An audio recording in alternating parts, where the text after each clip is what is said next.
예. 여러분, 폴리그래프라는 걸 아십니까?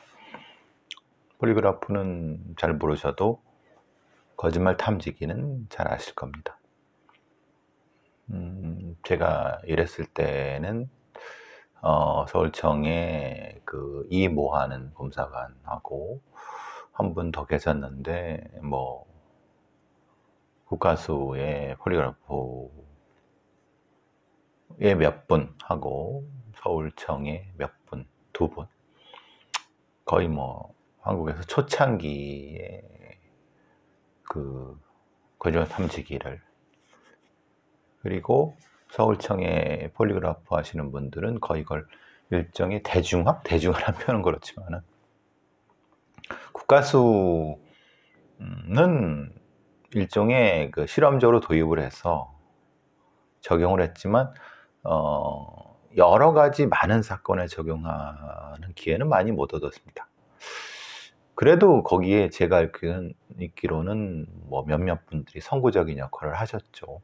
다만 그때는 그런 어떤 방법론적이라든가 아니면은 신뢰성 이런 부분에선 미흡한 부분이 있었지만은, 기계적인 부분 플러스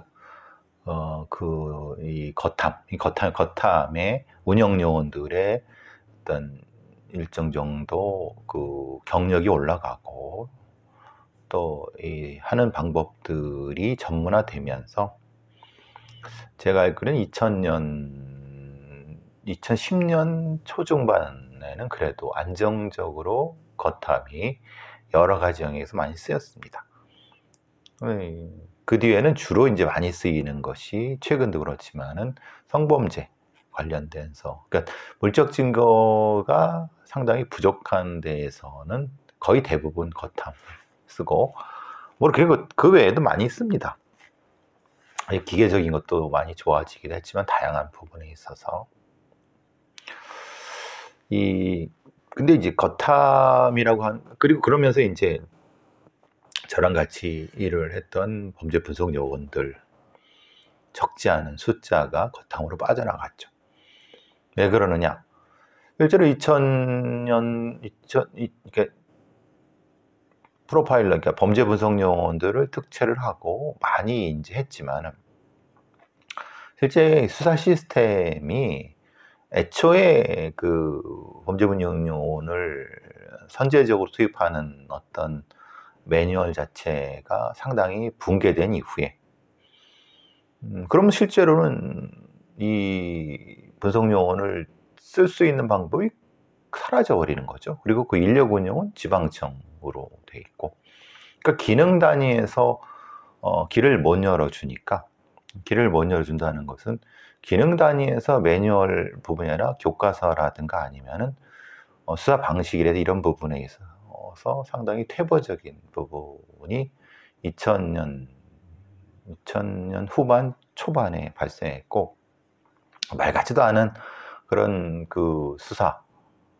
그리고 아시다시피 유영철 정남규 같은 경우는 프로파일러들이 잡은 게 아니라 다 아시는 것처럼, 유영철은 이 광수대라든가 아니면 이 형사들이 잡은 거고, 나중에 이제 중간에 면담으로 투입됐지만, 그거는 잡았다고 볼 수는 없는 거죠. 그건 관여했다고 볼 수는 없는 거죠. 정남규 같은 경우도 잘 아시겠지만, 실제로 지가 이 강도를 하다가 피해자 오빠한테 잡혀온 겁니다. 엉뚱하게 아시는 분들이 많고, 그리고 실제로 정남규에 대한 여러 가지 분석이라든가 이런 부분들은 저는 사실 신뢰하지 않습니다. 물론 정남규 분석 파일이 있다고 하지만, 제가 훑어본 바에 의하면 별로 수준도 별로고, 그러니까 이제 어쨌든 그런 과정에서 정남규가 죽게 되면서 사실 영원히 비체가 된 거죠. 그렇지만은 분석의 하나로서는 의미가 있다고 봅니다만은, 그거를 다 그렇게 전적으로 대단하게 보는, 그거는 잘 넌센스라고 봅니다. 사실 강호순 같은 경우도 아시다시피 그 수사가 미진해 갖고 강원순의 여죄에 대한 수사에 대한 의문점이 많이 남아 있죠. 그리고 실제로 어떤 그러니까 아시다시피 그 강원순의 그 범인을 잡고 그런 부분들은 과수요원들이 많이, 그리고 강력경사들이 상당히 많이 고생을 많이 했죠. 어쨌든 그 부분은 그렇다고 쳐도 그 뒤에 이것이 일정 정도 매뉴얼화되고 교과서화되고 그래서 좀 더 발전을 할 줄 알았는데 웬걸 오히려 퇴보했죠. 그러면서 2010년 이후에는 분석요원들을 안 뽑았습니다. 뽑아도 2년에 3년에 한 서너 명씩, 그건 자연감소분에도 못 미치는 거예요. 그리고 실제로 그러다 보니까 지방에 있는 말 그대로 경기청이라든가 이런 상당히 많은 대다수의 그 분석요원들은 거탐으로 빠져나갔고 서울청도 마찬가지입니다. 그러니까 일부가 남아서 이제 뒤치다거리 해주거나 소위 말하는 사후 분석이라고 하는 말도 안 되는, 예를 들면 이영학 사건, 무슨 아동학대 사건 그런 걸 분석을 했지만 그게 무슨 그 의미가 있겠습니까? 그러니까 이제 그러니까 자연스럽게 할 일이 없어지고, 할 일이 없어진다는 거는 어떤 정확한 무엇인가 이런 것이 있는 것이 아니라 그걸 발전시켜낼 설명 교과과정이라든가 교육과정 이런 것들이 확대되는 것이 아니라 오히려 축소되고, 그러면서 쟤네들 왜 필요해? 그냥 TV 나가서 몇 마디 하는 거, 그건 그냥. 그러니까 초기에 프로파일러들을 뽑아서 했던 활동들이 다 싹 죽고 엉뚱한 짓거리 하는 그런 상태만 늘어나면서, 그러면서 그 시기쯤에 이제 거탐용으로는 많이, 왜냐? 실제로 뭘 해야 되잖아요. 과수계로 있지만 밥값은 해야 되잖아요. 그러니까 적지 않은 사람들이 거탐용, 거짓말 탐지기 쪽으로 상당히 빠져나가고, 나머지 그래서 이제 뽑은 숫자는 수십 명이 넘어가는데 실제로 운영하는 거 보면 19명, 18명 이런 얘기를 하는 거 보면은, 그리고 지금 같은 경우는 그나마도 애들이 있어 없어? 제가 알고 있기로는 상당 부분 다른 일 합니다. 5년 차를 채운 다음에는 의미가 없죠, 지금 사실. 그리고 있는 애들도 사실 그 치안정치연구소였던가 아니면 이런 빠져나가거나, 그러니까 도대체 프로파일러가 뭐 하는 거야? 이게 의미 없다. 그래서 이제 경찰에서는 안 뽑고, 뽑아도 이제 이 국정원이라든가 이게 또 보안 무슨 쪽으로 뽑고, 그러면서 그것이 왜 그렇게 됐을까에 대한 반성이라든가 제대로 된 검토 이런 것들을 해야죠. 근데 그런 것도 안 하고 그냥 그대로 있으니까 그게 다인 줄 알고 자기 망상, 자기 자만에 빠져 있는 상태. 그래서 제가 계속 비판을 하고 욕을 하는 겁니다. 제발 좀 미망에서 빠져나와라 라고 하는, 그러기 위해서는 정확히 판단을 해야 된다는 겁니다. 어쨌든 그거는 이제 제가 좀 꾸준히 얘기하는 거고, 제가 책에 쓸 내용들이고, 거짓말 탐지기에 대한 얘기를 하면서 여기에 이제 연합뉴스에 그 묘한 얘기가 나왔어요. 성별만 같아도 트라우마, 거짓말 탐지기 검사관 배정 신중해야, 이렇게 됩니다. 전국의 경찰청 검사관, 그러니까 거짓말 탐지기 검사관이 여성이 드물다. 맞습니다. 일정 정도 이 거짓말 탐지기가 안착화되면서, 그 어떤 하나의 보직으로 안착화되면서 초기에는 여성들, 아까 말씀드린 것처럼 프로파일러들이 많이 가면서 이렇게 했는데, 그 뒤에 일정의 보직으로, 안정적 보직으로 가다 보니까 주로 남자애들, 특히 이제 남자애들 중에서도 이런 과학수사를 한 사람들 오면서 남자애들이 많아지니까 문제는 성폭력 피해 사건, 성폭력 사건들을 주로 많이 한다는 겁니다. 뭐 다른 건도 하지만. 그러니까 성폭력 피해 사건의 여성들이 주로 피해자들인데 그들을 상대로 폴리그래프를 하는데 그 피해 사실을 남자 검사관들 앞에서 얘기하기가 참 그렇다. 즉 성별을 고려한 검사관 배치가 필요하지 않느냐라는 지적인 겁니다. 예를 들면은 성폭력 피해자가 있었는데 그 검사를 받는 동안에 불편한 감정이 있었다. 남성 검사관들한테 자신의 피해 사실을 털어놓는다는 것 자체가 부담 내내 여성 검사관이 있으면 좋겠다. 상당히 좀 타당한 지적입니다. 물론 저는 사실은 그 부분에 대해서는 모두 여성 저선으로 해야 되느냐? 사실 그렇지는 않습니다. 여기선 저는 생각이 다른 건 여성 검사관이 일정 수준 이상은 올라가야 된다는 거는 저는 동의를 합니다. 그러니까 지금 경찰관의 전체 수가 경찰의 전체 수가 대충 뭐 10% 한 뭐 15% 대충 그 정도 될 겁니다. 그 안쪽 왔다 갔다. 근데 이제 그거만큼도 안 된다. 뭐 10명 중에 2명 혹은 3명, 보통 어떨 때는 뭐 2명, 1명도 안 되는. 그래서 성폭력 전담 경찰 중에서 여성 경찰관이 상당히 많이 늘어야 된다는 것이 전제가 되는 거고, 근데 늘린다고 해서 모두 여성으로 한다. 그건 또 다른 문제입니다. 왜냐하면 성폭력이라고 하는 것 자체도 피해자가 여성이라고 해서 수사관이 모두 여성이어야 된다라고는 생각하지 않습니다.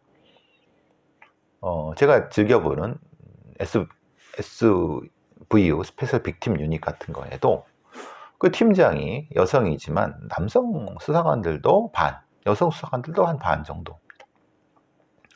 그러니까 우리가 여성 수사관들이 절대적으로 적기 때문에 여성에 대한 어떤 감수성이 떨어지는 부분을 극복하기 위해서 여성 수사관이 일정 정도 숫자가 배치되는 거 맞지만, 그 전제는 여성이든 남성이든 성인지 감수성이 높고 전문성이 높고 그 과정에서 되도록이면 여성을 배치하는 게 좋겠다라고 하는 거지, 능력도 없는데 그에 대한 전문성도 없는데 여성을 배치하는, 그거는 오히려 남성화된 여성을 배치하는 꼴이 돼서 더 성범죄, 성폭력 범죄 수사를 망치는 꼴이 됩니다. 지금 초창기에, 지금도 역시 그러니까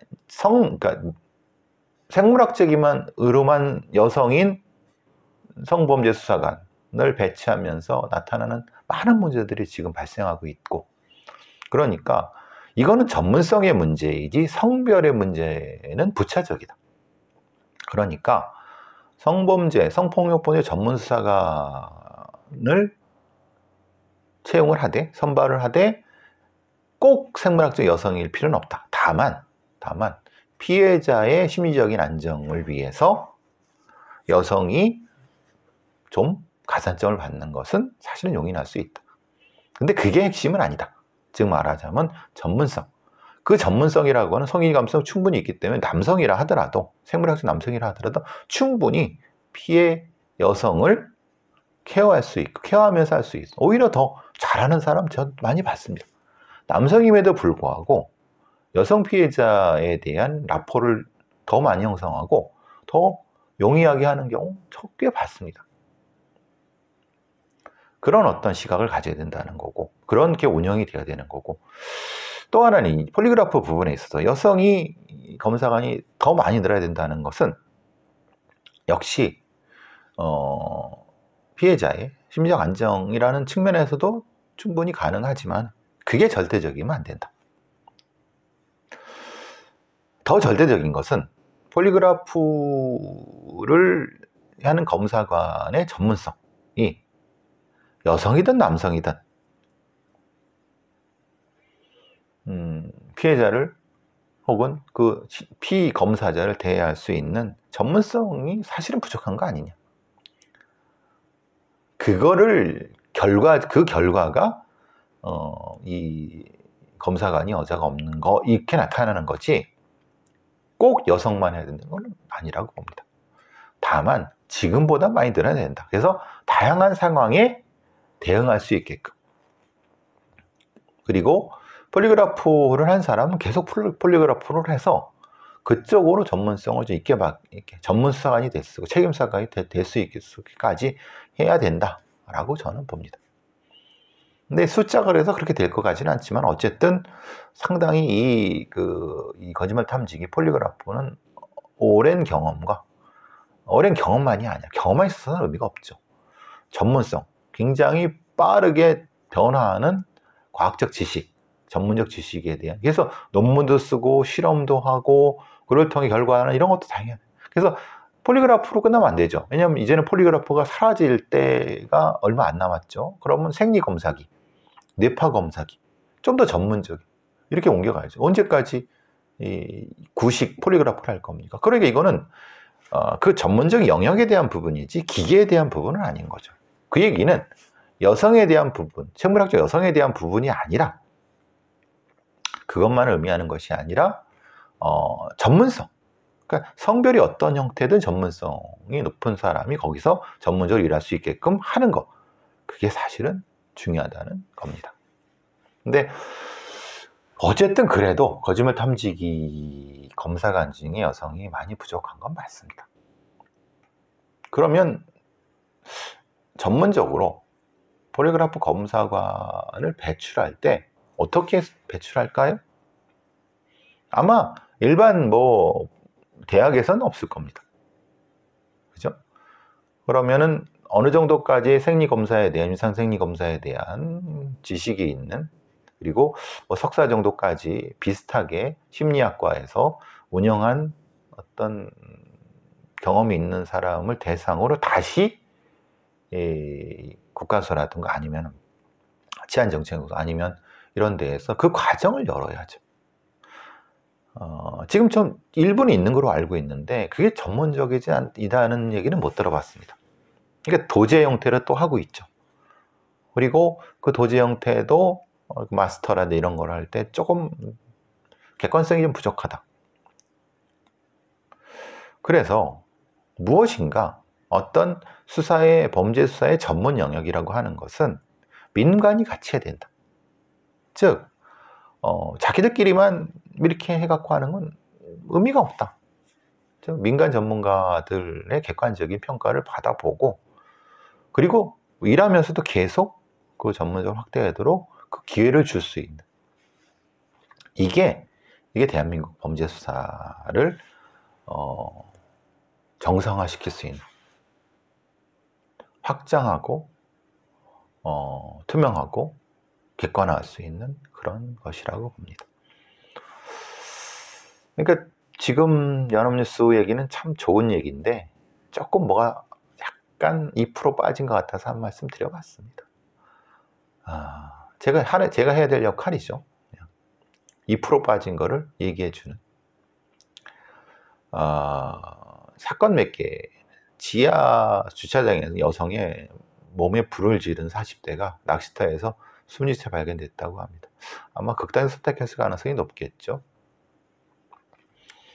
그러니까 지하 주차장에 당진시에 있는 데서 지인한테 그러니까 이제 이게 일종의 스토킹 폭력 아니면 이별 범죄 아니면 이런 형태일 가능성이 높겠죠. 참 그렇습니다. 이게 극단적으로 폭력이죠, 폭력. 망상적 애정 망상, 에로토베니아를 폭력으로 해결하려고 하다가 안 되니까 스스로 극단 선택하는. 중간중간에 이들한테, 즉 애정망상인 사람들을 정신과적으로 치료할 수 있는 그런 일종의 정신건강센터가 상당히 대중화됐으면 좋겠다는 생각을 합니다. 이들이 범죄를 저지르기 전에 스스로에 대한 분노라든가 타인에 대한 분노를 줄일 수 있게끔, 그리고 또 하나 우리의 어떤 여성이든 남성이든 피해자 군에 들어가는 사람들도 애정이라든가 이런 사회적 관계를 어떻게 맺는지를 학교 단위에서 배울 수 있고 거기만 있으면 안 되죠. 왜냐? 사회적으로도, 사회적으로 사회적 관계를 어떻게 맺을 수 있는 훈련 같은 거, 경험 같은 거, 이런 걸 할 수 있는 이 일종의 반관 반민의 이 사회단체 센터가 있었으면 좋겠습니다. 그렇지 않고는 이런 형태의 그 애정망상, 보복, 뭐 이별범죄라고 부르든 뭐 하든 이렇게 폭력화되는 건 아니죠. 마찬가지로 층간소음 부분 때문에 부탄가스 570개를 쌓고 부르짖은, 이거 다 죽습니다. 여러분 부탄가스 쉽게 구하잖아요. 뭐 4개씩 뭐 해서, 근데 박스로도 사고 그러잖아요. 30개씩 24개씩 뭐 박스로 몇 번 사면은 한 10번만 사서 240개지 않습니까? 뭐 300개. 부탄가스 570개 뭐가 어렵겠습니까? 그걸 자기 아파트 방 뭐 이런 데 쌓아놓고 부르짖으면 다 터지죠. 아파트 확 날아갑니다. 근데 이런 형태를, 그러니까 이제 지금 얘기되는 거는 집안에 부탄가스를 놓고 불을 지르는데 그 이유가 층간소음 때문에 분노 때문에 뭐 이렇게 했다라고 하는데, 그러면은 뭐 다행히 전 건물이 탄 것 같지는 않아요. 물론 이제 층간소음, 뭐 원래 그렇죠. 층간소음으로 많은 이득을 본 건설업자놈들, 관련업들, 뭐 그것까지 따지려면 수십 년 전부터 들어가야 되지만, 이제는 새로 짓는 아파트는 상당 부분 층간소음을 방지할 수 있는 그런 거, 격법이나 기둥식으로 못한다 하더라도, 하지만 그래도 90년대, 2000년대 뭐 이렇게 20년 넘게 때려 지어왔던 그 아파트는 개판이죠. 보통 단독주택 빌라는 엉망이라고 우리가 알고 있지 않습니까? 소음으로 뭐 멱살잡이는 흔하게 하는 거고.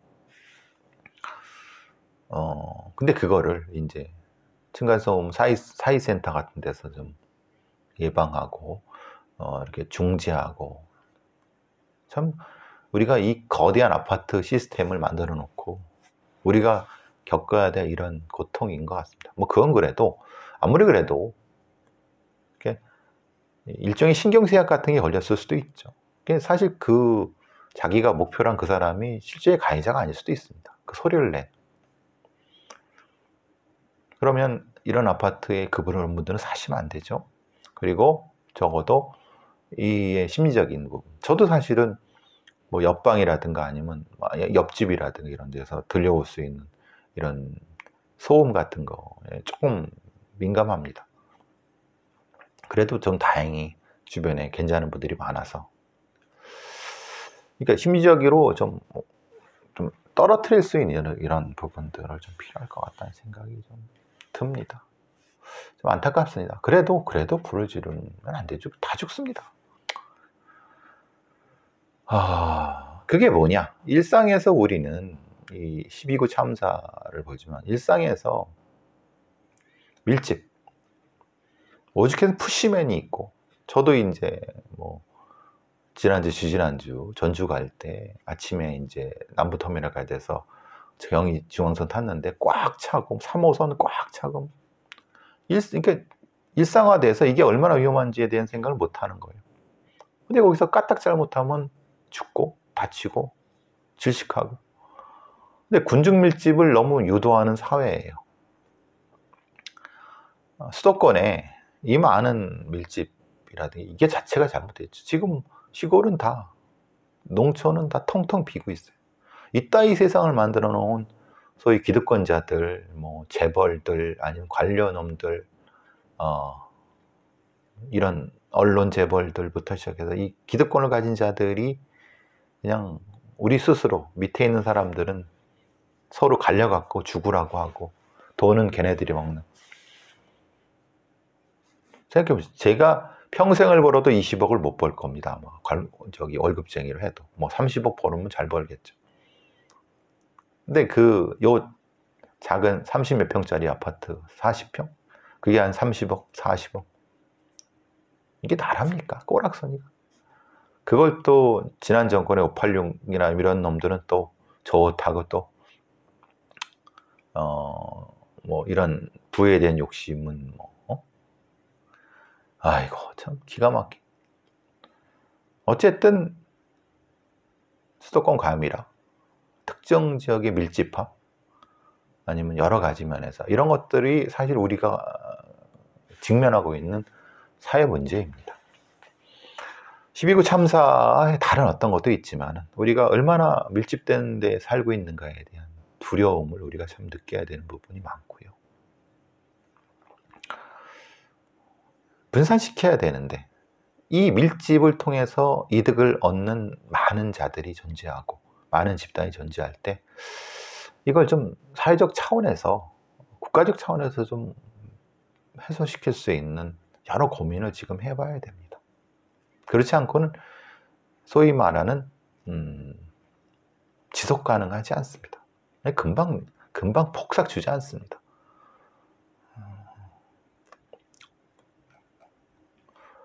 자, 그 말씀 잠깐 드리고 싶어서 마지막으로 하나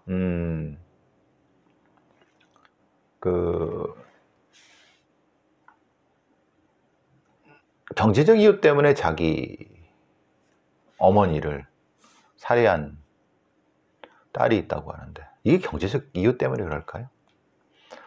사실 이 말은 본인의 말이죠. 항상 좀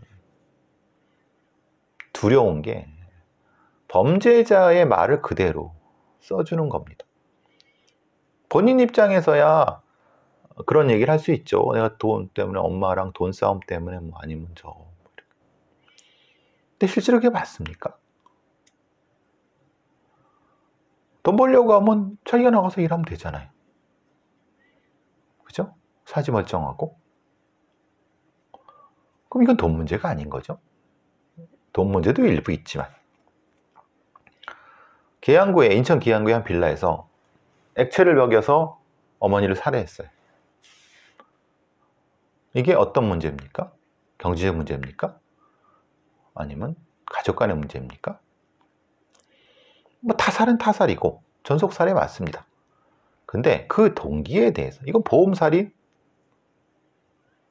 분명히 경제적 이유 때문에 보험살인이죠.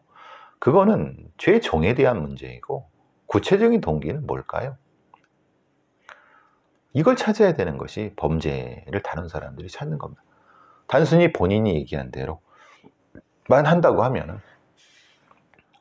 무슨 의미가 있습니까? 그건 처벌이야 뭐 당연히 처벌이 되는 거고. 글쎄요. 저는 이 경제적 어려움이라고 하는 말은 표면적인 거고 좀 더 깊은 동기가 있다고 봅니다. 그걸 못 찾고 그거를 찾을 수 없는 시스템이 우리의 범죄 수사 시스템이라고 하면 사실은 그거는 뭔가 부족한 시스템이죠. 자, 잠깐 끄고 가겠습니다.